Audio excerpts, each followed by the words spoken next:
Claramente va a ser indispensable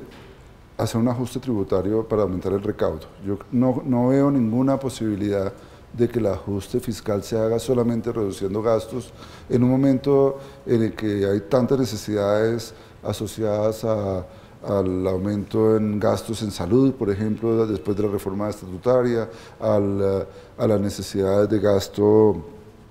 en pensiones, en particular en pensiones no contributivas, que es algo que ha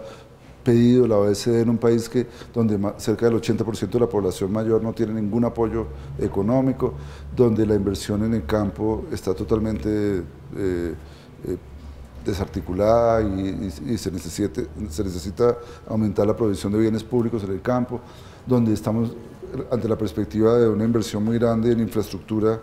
que en parte va a ser financiada por concesiones, pero requiere también unos apoyos del gobierno. Entonces, yo creo que buena parte del aumento va a tener que ser mediante impuestos. En ese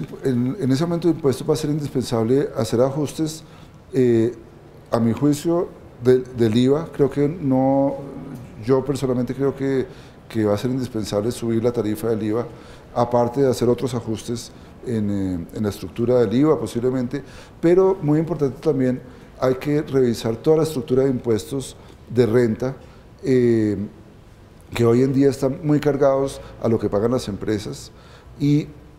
muy poco a lo que pagan las personas naturales, y en particular a lo que pagan las personas naturales que derivan sus ingresos de rentas de capital. Hoy en día esas personas naturales que derivan ingresos de rentas de capital no pagan impuestos en Colombia, y solamente los trabajadores que ganan salarios formales están pagando impuestos como personas naturales. Entonces, una reforma que tenga en cuenta esto y que ajuste la estructura tributaria es fundamental. Hay que pensar muy bien qué se puede hacer con el impuesto al patrimonio, no es en particular el impuesto al patrimonio para las empresas, es un impuesto antitécnico que desestimula la inversión, pero al pensar en desmontarlo hay que pensar cómo se va a reemplazar. La tarifa de impuesto de renta, tal como está prevista hoy, sumando impuesto de renta más CRE,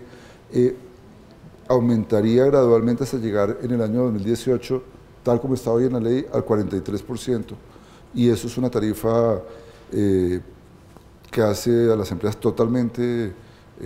inviables desde el punto de vista de su capacidad de competir internacionalmente. Entonces hay que pensar cómo se arregla eso y qué pasa después del 2018, porque tal como está la ley, ese día se acaban esos impuestos y se abre un hueco adicional. Entonces hay muchísimos temas en los cuales hay que pensar. Hay otros temas que la OECD, por ejemplo, ha planteado de manera insistente, y es la posibilidad de poner impuestos verdes, crear más impuestos que desestimulen la generación de polución y de carbono en el aire. Esas son cosas que hay que pensar y que hay que tratar de encontrarle alguna solución. Yo no me atrevería a decir una cifra específica. Lo que es cierto es que con los cálculos que tenemos nosotros, el déficit fiscal previsible para este año del gobierno nacional es del orden del 3% del Producto Interno Bruto. Y suponiendo que no hay ningún aumento en el gasto como porcentaje del PIB para el año entrante, volveríamos a tener un déficit de ese orden de magnitud del año entrante, que claramente está por encima del déficit estructural que plantea la regla fiscal. Creo que eso es viable, eso es posible y se puede financiar siempre y cuando los agentes económicos, los actores, los financiadores, los inversionistas internacionales vean con claridad cuándo y cómo se va a empezar a corregir esa situación. Si es claro que a comienzos del año entrante se presenta una reforma tributaria y se va a hacer un proceso de ajuste que conduce a que a partir del 2017 el déficit va a bajar de manera drástica e importante. Creo que esa situación es posible de manejar con un gasto relativamente estable, lo cual implica muchos esfuerzos de austeridad para compensar otros sectores dentro del propio gobierno, donde el gasto tiene que aumentar por necesidades que ya están establecidas en la ley. Hay cosas que no se pueden impedir, como los pagos de pensiones o gastos en salud que están ya comprometidos, o el gasto en seguridad, creo que nadie estaría de acuerdo en este momento en recortarlo. Entonces, haciendo una reingeniería del gasto que implica mucha austeridad, pero mantener el gasto global más o menos estable como porcentaje del PIB, tendríamos unos déficits importantes que implicarían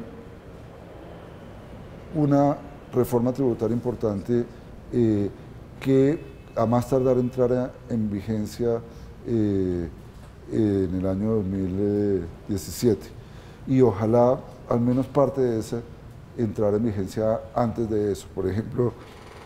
si hay un ajuste del IVA, si hay algunos ajustes en algunos otros segmentos de la estructura tributaria, como por ejemplo el tratamiento de las entidades sin ánimo de lucro, eso eventualmente pudiera entrar en vigencia antes. Lo que es cierto es que con elecciones en octubre va a ser muy difícil discutir una reforma tributaria en el 2015.